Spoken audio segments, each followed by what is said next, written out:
रुखसार,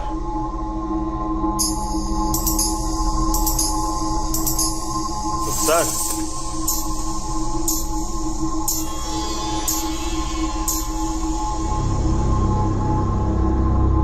रुखसार,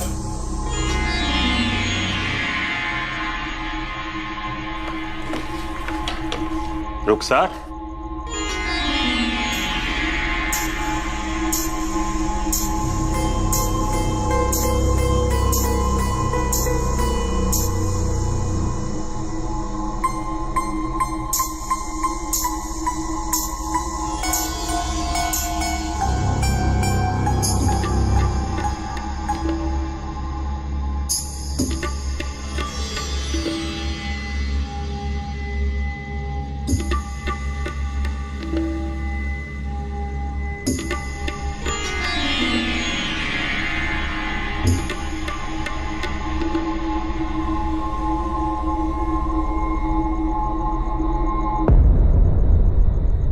रुखसार, क्या आपने भी वो आवाजें सुनी?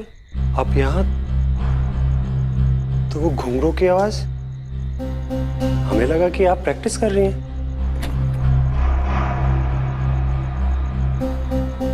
नवाब साहब, वो घुंघरू की आवाज आ रही है, हाँ मैंने भी सुनी। लेकिन कहाँ से आ रही है ये नहीं पता। आप आराम कीजिए, मैं देखता हूँ। जी शुक्रिया।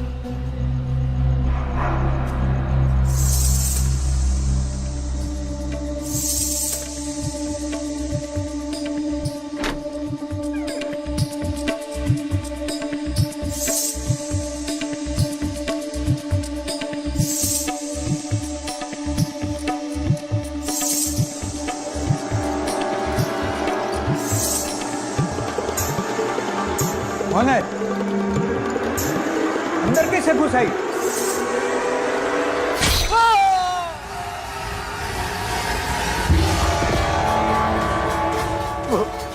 वो सबको मार डालेगी।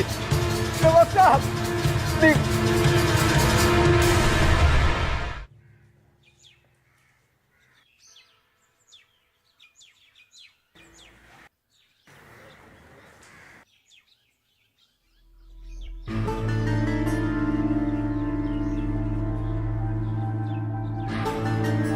नसीबा महल, चलो।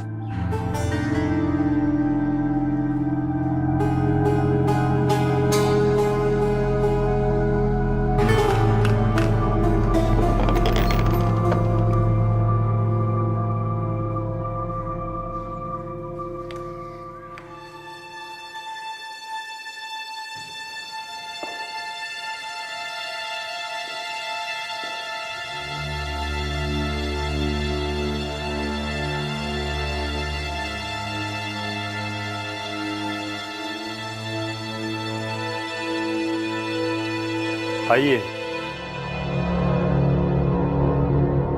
शफीक अली,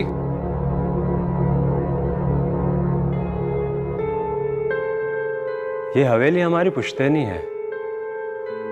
हमारे परदादा नवाब अली मिर्जा साहब इस हवेली से बहुत प्यार करते थे। किसी जमाने में इसकी महफिलें बहुत मशहूर हुआ करती थी। खैर, कुछ साल पहले हमारे अब्बा हमें दुबई ले गए। हम वहीं पे पले बड़े। हमारा निकाह भी रुखसार के साथ में वहीं हुआ और हमारा बेटा आदिल, वो भी वहीं की पैदाइश है। हमारी बेगम और हम अक्सर इंडिया आने की बातें करते थे। हमारी दादा की डेथ के बाद ये हवेली बंद थी और आदिल भी बड़ा हो रहा था, तो हम दोनों ने सोचा क्यों ना आदिल को कुछ साल इंडिया में बड़ा किया जाए। और इसलिए आप अपनी पुश्तैनी हवेली में रहने के लिए चले आए? जी, इनफैक्ट हम नवाब हैं और हम यहाँ आना भी चाहते थे। इस हवेली को सड़ने से बचाना चाहते थे। लेकिन जिस रोज हम यहाँ आए उस रात को कुछ अजीब सी चीजें हुई। यहाँ सेंट्रल हॉल से कोई घुंघरू की आवाज सुनाई दी। उधर क्या हुआ है ये देखने के लिए हमारा चौकीदार वहां गया तो उसका कत्ल हो गया। हम सब लोग बहुत परेशान हैं। लोग कहानियां बना रहे हैं और इस शहर के सभी लोग बातें कर रहे हैं कि इस हवेली में कोई बुरा साया है। हमारी बेगम एक पल भी यहाँ रहना नहीं चाहती। आप प्लीज दोनों इस मिस्ट्री को सॉल्व कीजिए। लेकिन एक सच्चाई हम आपको बताना चाहते हैं कि हमें पुलिस वालों से कोई उम्मीद नहीं है। कल रात को हमने उन्हें फोन किया तो उन लोगों ने यहाँ आने से साफ इनकार कर दिया। इनकार कर दिया? जी, अब आप भी बताइए कि हम अपने ये खानदानी महल को कैसे छोड़कर जाएं, कैसे भाग जाएं यहाँ से। उन्होंने कोई वजह बताई यहाँ पे आने से इनकार करने की? विक्रांत जी, अगर वजह पता होती तो हम बता देते आपको।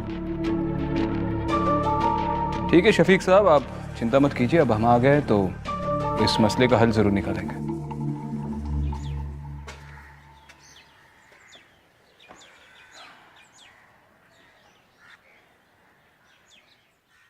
किस सोच में डूब गई मोहतरमा? सोचने वाली बात है। 50 साल से ये हवेली सिर्फ इसलिए बंद पड़ी थी क्योंकि लोगों को लगता है कि यहाँ पे आत्माएं रहती है। पहले इंसानों पे शक करें, आत्माएं तो पिछले 50 सालों से यहाँ पर रह ही रही है, वो कहीं नहीं जाएंगे। शायद कोई इस हवेली पे अपना कब्जा जमाने के लिए ये डर फैला रहा है। वैसे भी ये लोग अचानक दुबई से आकर यहाँ पर बस गए। मुझे लगता है मुझे नवाब की फैमिली से बात करनी चाहिए, स्पेशली उसके बच्चे से। शायद वो कुछ जानता है।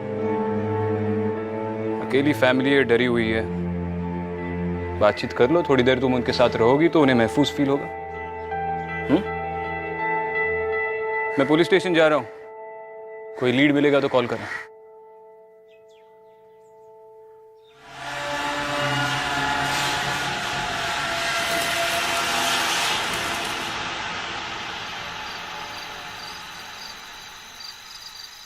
अम्मी अम्मी चलो ना, अम्मी प्लीज इस घर से चलो ना, अम्मी चलो ना। हम चलेंगे यहाँ से।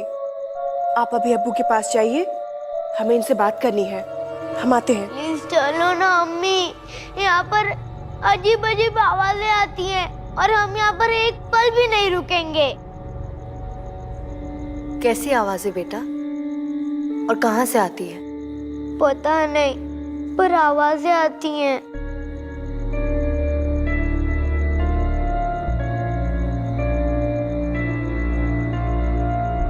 आप नवाब से की बातों में मत आइए, वो बहुत बड़ी गलती कर रहे हैं। इस हवेली में कुछ है, कोई है, बस हम यहाँ रहना नहीं चाहते। हम इन्हें छोड़ के आते।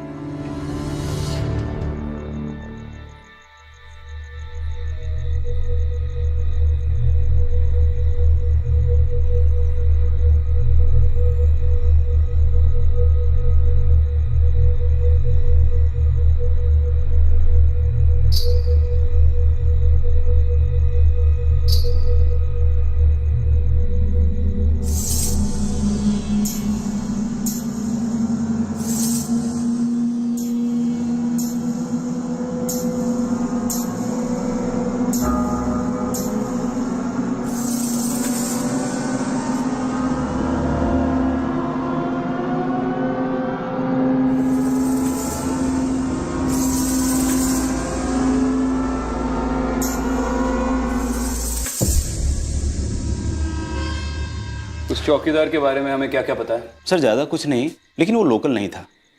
मेरठ से आया था नौकरी ढूंढने। अभी 10 दिन पहले उसे नौकरी पे रखा गया था। अफवाहें सुनकर वह डर गया था, इसलिए रात में हवेली नहीं जाता था। लेकिन नवाब साहब के आने के बाद उसे पहरा देने के लिए हवेली जाना पड़ा, और सर उसी रात उसकी मौत हो गई। इसके पहले के 2 खून भी रजिस्टर हुए थे ना, वो भी इसी तरह हुए थे? सर सब पर चाकू से वार हुआ था। कुछ साल पहले किसी चौकीदार को रखने की कोशिश की गई थी और अगले सुबह उसकी लाश मिली। उसके पेट में चाकू घोंपा गया था। कुछ दिन बाद फिर किसी चोर ने अंदर घुसने की कोशिश की और उसकी भी लाश मिली और उसके भी पेट में चाकू घोंपा गया था। और किसी को कोई सुराग नहीं मिला कि कातिल कौन है? और आपने भी छानबीन नहीं की? सर हम लोग यहीं के हैं। उस हवेली की किस्से कहानियां सुनकर पले बढ़े हैं। मन में इतना डर बैठ गया है कि हम में से कोई हवेली में रात में नहीं जा सकता। आपको याद है ना, आप पुलिस फोर्स में? हाँ सर, लेकिन मरना कोई नहीं चाहता। एक कांस्टेबल हिम्मत करके हवेली के अंदर गया था, लेकिन रात में घुंघरू की आवाज़ सुनकर वो इतना डर गया कि 4 दिनों तक शॉक में रहा था।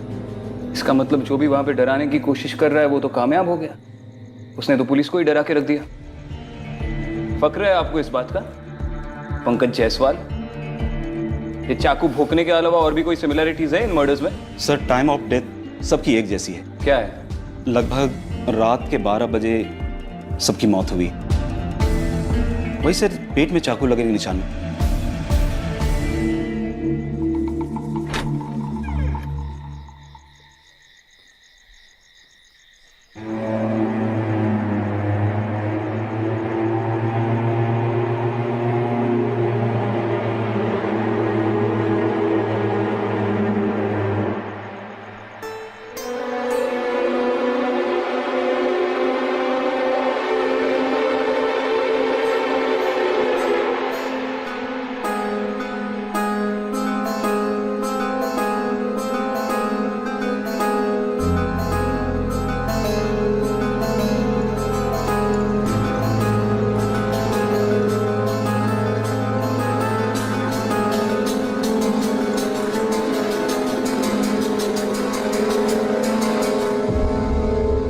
डरो मत, मैं ही हूं।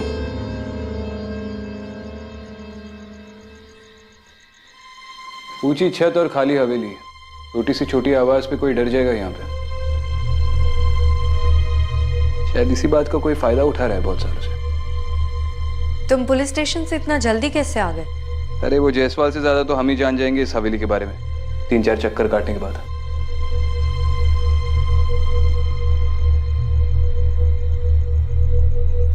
तबला और सारंगी को देख के लग रहा है कि इन्हें आज भी कोई इस्तेमाल करता है।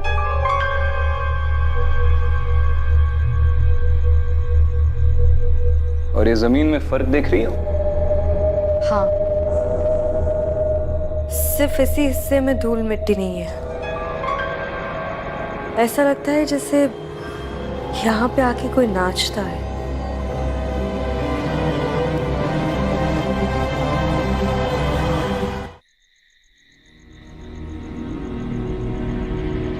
शफीक जी, आज रात को हम आपके हवेली के बाहर ही रुकेंगे। अगर कोई एक्टिविटी होती है तो पता चल जाएगा। लेट्स होप कि आपकी हवेली का चोर आज रात को ही पकड़ा जाए। बहुत बहुत शुक्रिया आप दोनों का, लेकिन आप रुकेंगे कहाँ? उसकी चिंता आप मत कीजिए, बस इत्मीनान रखिए। Good night.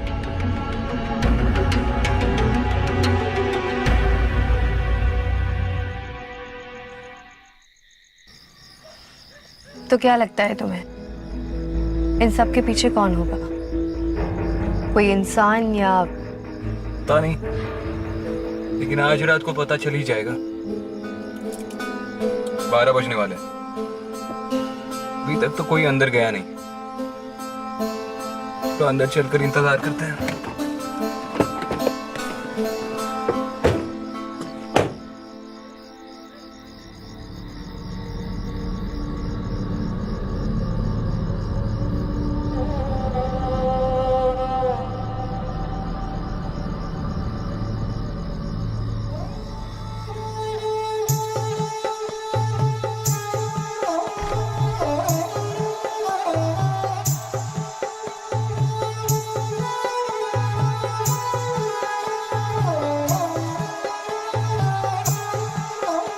ये कैसे हो सकता है?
मैंने अभी यहाँ पे एक लड़की को नाचते हुए देखा और उसके साथ 3 लोग और भी थे। कहाँ, अंदर? हाँ।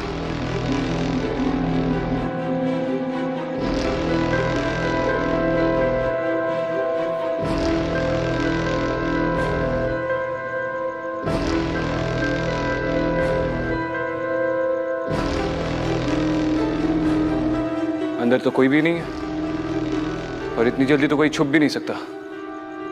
विक्रांत वो इंसान नहीं थे, वो आत्माएं थी।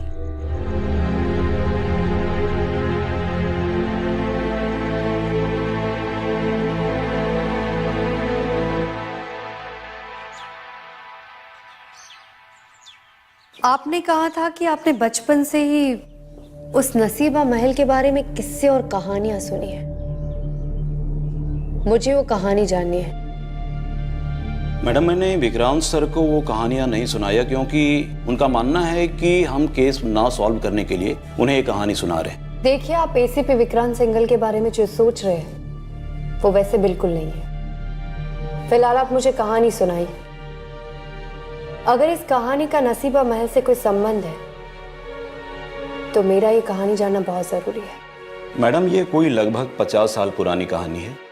हमारे नवाब साहब के दादाजी अली मिर्जा साहब यहाँ के नवाब हुआ करते थे और उन्हें इश्क हो गया था नसीबा बानो से। ये नसीबा महल आज जो नवाब साहब की कोठी है, एक ज़माने में वो कोठा था जिसमें नसीबा बानो नाचा करती थी। अरे मैं तुमसे ये पूछ रहा हूँ कि आज की तारीख में तुमने उस कोठी के आसपास कुछ अजीब होते हुए देखा है? 50 साल पहले की बात नहीं कर रहा हूँ मैं। आज वहाँ जो कुछ भी अजीब हो रहा है उसका ताल्लुकात तो 50 साल पहले से है जनाब। नवाब साहब को नसीबा बानो से इश्क हो गया था।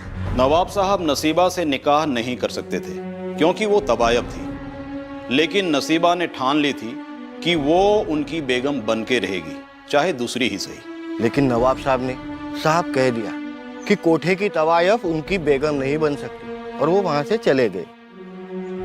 बाद में नसीबा वो नाचने गाने वाली वो गुस्से में आकर अपने ही कोठे पे रहने वाले 3 लोग, एक कोठी के आपा, दूसरे तबल जी और तीसरे वो सारंगी वाले, उन तीनों को चाकू से मार दिया और वहां से भाग गई। फिर कहते हैं कि नसीबा चुड़ैल बनकर लौट आई उसी हवेली में और आज भी लोगों को बेरहमी से मारती है।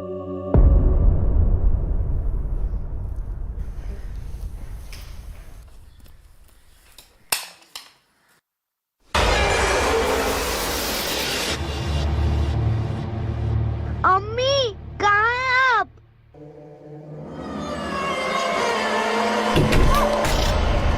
दरवाजा खोलो। आदिल, आदिल।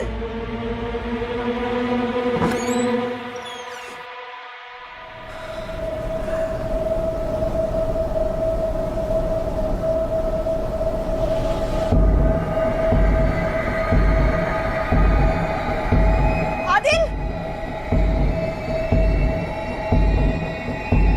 आदिल।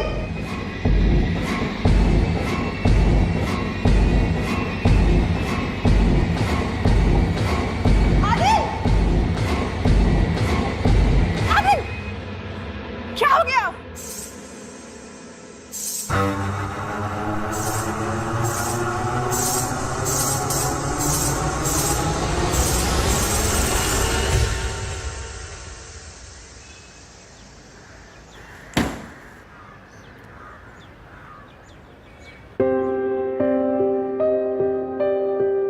शफीक भाई, आप हवेली छोड़कर जा रहे हैं? हाँ, वो बेगम और आदिल की सेहत के लिए एटलीस्ट कुछ समय के लिए तो जाना ही पड़ेगा। देखिए शफीक भाई, मेरी शहर में बहुत से लोगों से बात हुई, सिर्फ डरावने किस्से और कहानियां सुनने को मिली, सारी अफवाहें। देखिए, उन आवाज़ों को हमने अपने कानों से सुना है। हमारी बेगम और आदिल ने बहुत कुछ सहा है और उस चौकीदार को भी अपनी आंखों से मरते हुए देखा है। एटलीस्ट उसे एक वहम कहकर हमारी तौहीन तो मत कीजिए। बिल्कुल नहीं, मेरा वो मतलब नहीं था। देखिए, मैं मानता हूँ कि आपने चीज़ें देखी है और आवाज़ें सुनी है, उस पर कोई शक नहीं है मुझे, पर शायद कोई चाहता हूँ कि आप ये आवाज़ें सुने और चीज़ें देखें। आपको किसी पर भी शक है जो शायद इस हवेली पर अपना हक जमाने की कोशिश कर रहा हूँ, या चाहता हो कि आप इस हवेली में ना रहें। देखिए, कोई भी बिल्डर इसके बीच में नहीं पड़ सकता, क्योंकि कुछ साल पहले मैंने खुद इस हवेली को बेचने की काफी कोशिश की है, लेकिन किसी भी बिल्डर ने इसके पास तक आने से इनकार कर दिया था। कोई फैमिली मेंबर इंडिया में? हाँ, हमारा एक चचेरा भाई है, अब्दुल्ला। हम तीनों के अलावा हमारे खानदान में बस वही एक बाकी है।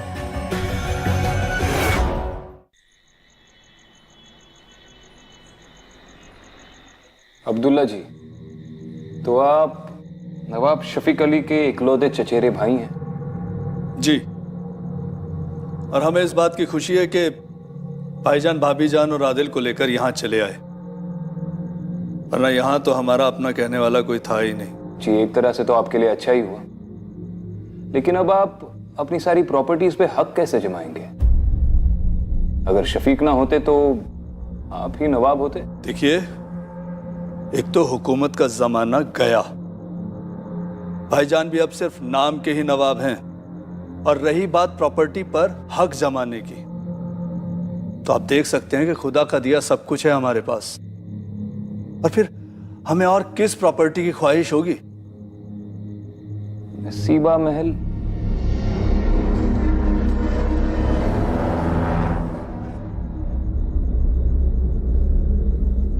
देखिए, उस हवेली से हम कोसों दूर रहते हैं, जिस घर पर पहले से ही चुड़ैल का साया हो, भला कोई उसकी ख्वाहिश क्यों करेगा? आप हमें अकल से पैदल समझते हैं क्या? बिल्कुल नहीं। मगर आप भी औरों की तरह यही मानते हैं कि उस हवेली पर किसी चुड़ैल का साया है? हुजूर, जो हमने देखा है, अगर आप देखते तो आप भी यही कहते। अच्छा, मतलब आपने उस चुड़ैल को देखा है? जी, जब हम 10 बरस के थे तो हमारे अब्बू जान ने हमें बताया था कि वो हवेली हमारे खानदान की जरूर है, मगर हम भूल से भी वहां कदम ना रखें, और रात में तो हरगिज नहीं। हमारे बार बार पूछने पर भी हमें कभी नहीं बताया गया कि हम वहां क्यों ना जाएं। फिर एक रात हम हिम्मत करके उस हवेली में दाखिल हुए। उसके बाद हमने जो देखा। क्या देखा? नसीबा बानो वो चुड़ैलों की तरह नाच रही थी और हमें मारने के लिए हमारी तरफ बढ़ रही थी। हम अगर वहां एक पल भी और ठहरते ना तो हम जिंदा ना बचते। पता नहीं क्यों मुझे अब भी लग रहा है कि आप ही ने इन कहानियों को बढ़ावा दिया है ताकि कोई उस हवेली पर कब्जा ना कर सके। देखिए, पैसों की कमी नहीं है हमारे पास, और अपनी जान की सलामती के लिए हम वहां कदम रखने का इरादा भी नहीं रखते। यहाँ आसपास कोई मदरसा है? जी, वहाँ के मौलवी साहब से हम मिल सकते हैं? जी, हम उन्हें यहीं बुलवा लेते हैं। शुक्रिया।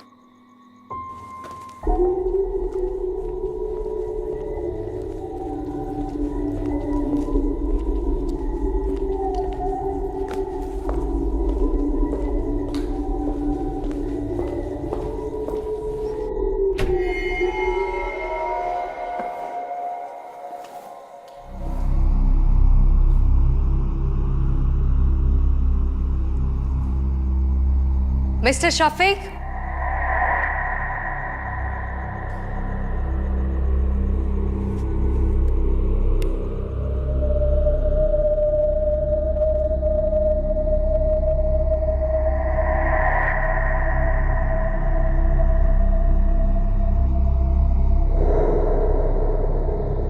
नवाब साहब,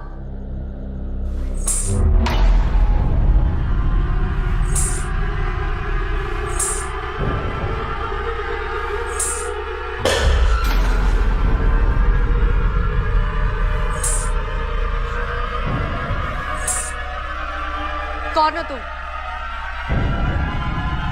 क्या चाहती हो तुम?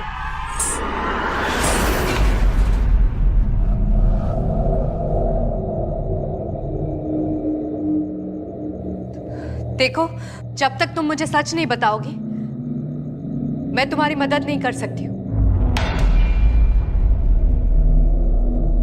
नसीबा,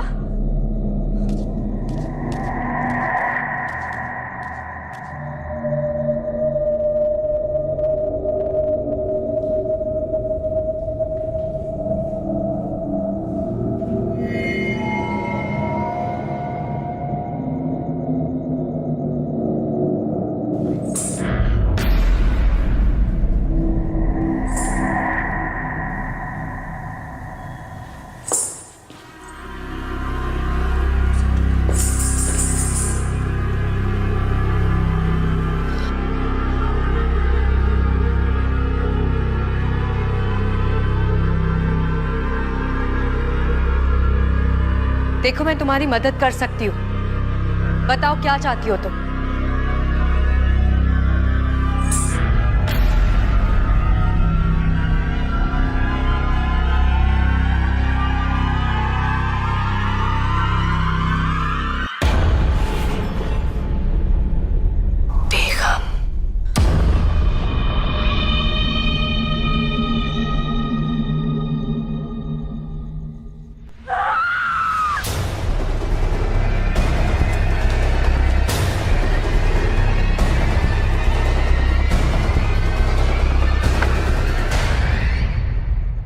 मौलवी जी, हमारे बुलाने पे आप आए, इसके लिए शुक्रिया।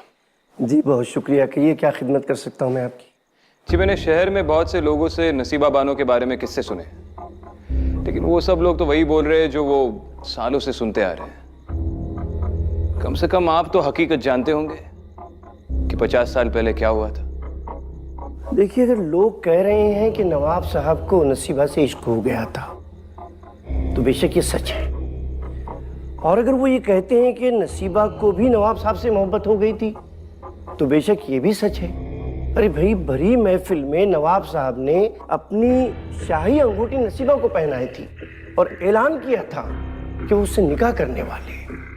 नसीबा फूले नहीं समा रही थी, वो कहती फिरती थी कि नवाब साहब मेरे होने वाले शोहर हैं। हाँ, मगर लोग तो कहते हैं कि ये सब अफवाहें हैं, ये सब बकवास है। नसीबा तो यहां तक लोगों से कहती थी कि मैं छोटी बेगम बनने वाली हूं, मैं छोटी बेगम हूं, और इसीलिए नवाब साहब ने उस महल का नाम नसीबा महल रखा था। लेकिन अगर वो इतनी खुश थी तो 3 लोगों को मारकर फरार क्यों हो गई?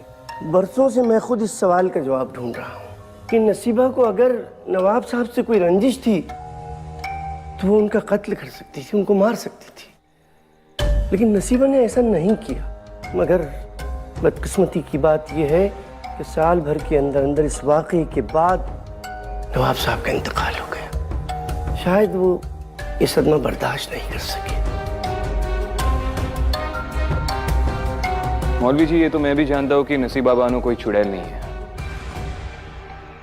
लेकिन ताज्जुब इस बात का है कि इतना सब कुछ जानते हुए भी आपने ये सब किसी को बताना ठीक नहीं समझा। देखिए, लोगों को दरअसल हकीकत से ज्यादा किस्से कहानियों का जायका पसंद है, और मैंने बताने की कोशिश की, मगर किसी ने मेरी बात पर कान नहीं धरा तो भला मेरा क्या कसूर है इसमें। शुक्रिया मौलवी जी। जी।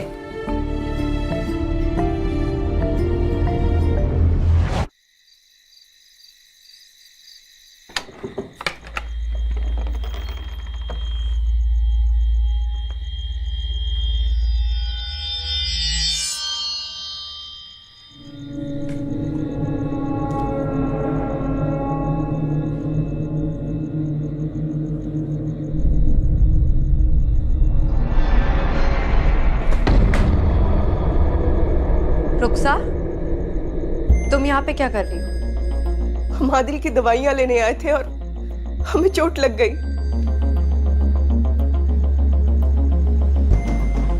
क्या खुदा, ये क्या हुआ? इस हवेली में रहना खतरे से खाली नहीं है, तुम लोगों को यहाँ से निकलना होगा। चलिए आइए। चलो जल्दी से।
उस रात उस कमरे में मैंने जो देखा था वही आज मैंने फिर से देखा।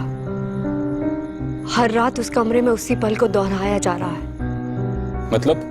विक्रांत, मुझे लगता है कि नसीबा के कोठे में जो 3 लोग मरे थे उसमें और नसीबा के गायब होने में नवाब साहब का हाथ है। ये तुम कैसे कह सकती हो? मैंने तुमसे कहा था ना, उस रात नसीबा मेरी तरफ भाग के आ रही थी, लेकिन उसने मुझे तो देखा ही नहीं। वो उनकी तरफ भाग के जा रही थी जो उस वक्त दरवाजे पे खड़े थे, नवाब साहब। तुमने नवाब साहब को पहचाना कैसे? ठीक से देख नहीं पाई, चेहरा तो बिल्कुल नहीं देखा, लेकिन 1 सेकंड के लिए मैंने किसी को शाही कपड़ों में देखा था, इसीलिए मुझे लगता है कि वो नवाब साहब ही थे। और ये नवाब साहब को हम एविडेंस में कैसे पेश करेंगे? पूछ रहा हूं। विक्रांत, प्लीज मेरी थ्योरी पे भरोसा करो। मजाक कर रहा हूं। मुझे वापस हवेली में जाना होगा।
विक्रांत!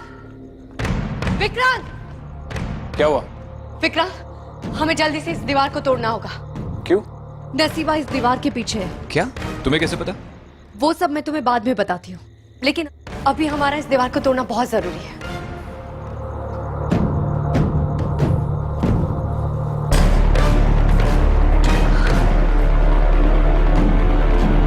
पीछे हटो।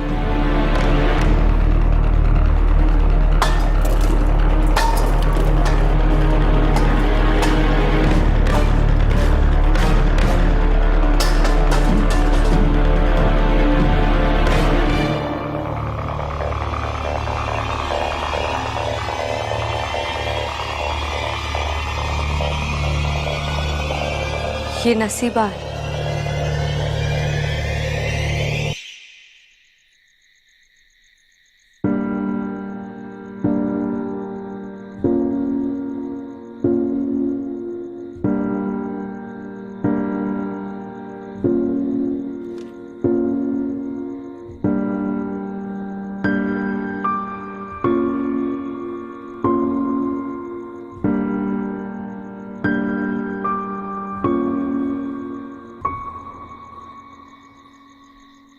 नसीबा के उस कंकाल को हवेली के पीछे क्यों दफनाया आपने?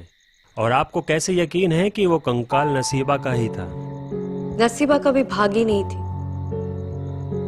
वो नवाब साहब से मोहब्बत करती थी और उनसे निकाह करना चाहती थी। नवाब साहब भी इस बात के लिए राजी थे, लेकिन उनकी बेगम ने ऐसा होने नहीं दिया। पता नहीं आप लोगों को सुन के कैसा लगेगा, लेकिन नसीबा की मौत के पीछे बेगम साहिबा का हाथ था। ये सब आप कैसे जानती हैं? आप हमारे खानदान के बारे में बात कर रही हैं। हम इतना बड़ा इल्जाम कैसे मान लें? आपके पास क्या सबूत है? मैं जानती हूँ अपनी फैमिली के बारे में इस तरह की बात सुनना आसान नहीं है, लेकिन ये बात सच है। बेगम साहिबा ने ही नसीबा को इस दीवार के पीछे चुनवाया था।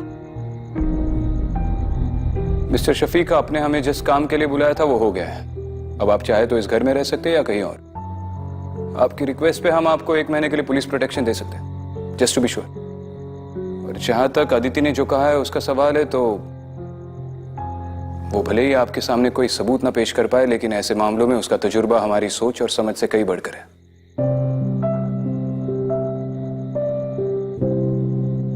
आई थिंक ये लोग सही कह रहे हैं, हमें यहाँ से चले जाना चाहिए। आदिल बहुत डर गया है, वो तो अब यहाँ पर सो तक नहीं पाएगा।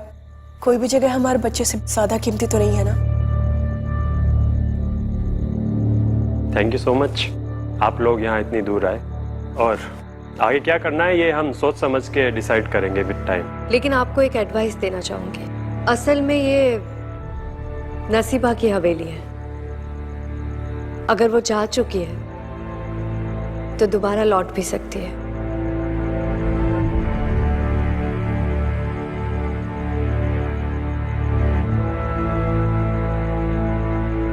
अदिति ने जो भी कहा है सोच समझ कर कहा है।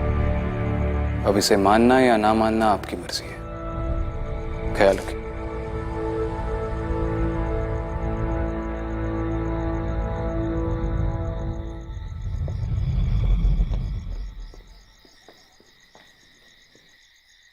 Thank you. क्या कहा तुमने? मैंने ठीक से सुना नहीं। Thank you. किस बात के लिए? अंदर तुमने मेरी इतनी तारीफ शो की। तारीफ सिर्फ नाम के लिए नहीं की अदिति, जो भी कहा सच कहा। तुम्ही ने ये पता लगाया कि नसीबा को बेगम ने मारा था, और तुमने ये भी पता लगाया कि नसीबा एग्जैक्टली किस दीवार के पीछे चुनवाई गई थी। अब जब सभी काम तुमने किया है तो क्रेडिट तो बनता है। आई जस्ट होप कि शफीक ने हमारी बातों पे यकीन कर लिया हो। खैर, सुरेश सर का कॉल आ रहा है, चलो निकलते।